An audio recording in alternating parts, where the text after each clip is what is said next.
Leo tulikuwa tunafanya ukaguzi wa njia ya kusafirisha umeme ya kutoka Chalinze kuja hapa Zuzu, kwa sababu tuna kituo ambacho kilikuwa kipo na kinaendelea kufanya kazi. Inafanyika kazi ya maboresho ya kuboresha hiki kituo na kukiongezea uwezo ili kumudu uwezo wa kupokea umeme huo.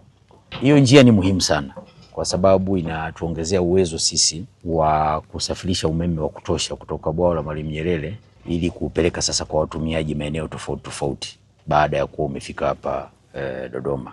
Umuhimu wa mradi wenyewe, tulisaini mkataba na mkandarasi wa nyongeza ili aweze kumaliza kazi hii haraka. Ilikuwa amalize kuanzia mwezi wa 9 na kuendelea, tunataka amalize mwezi wa 8. Kwa hiyo tulikuwa tunapita kuangalia kile tulichokubaliana mwezi wa 8 mradi utakwisha. Kuna sura hiyo.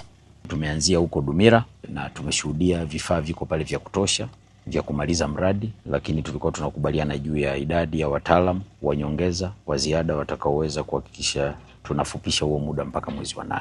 Tunao uthibitisho sasa pasipo shaka kwamba kufikia tarehe 18 mwezi wa 8 tutakuwa tumemaliza mradi wetu wa njia ya kusafirisha umeme kutoka Chalinze mpaka hapa, pamoja na maboresho na upanuzi wa vituo vya kupoza umeme cha Chalinze na hiki cha hapa Dodoma.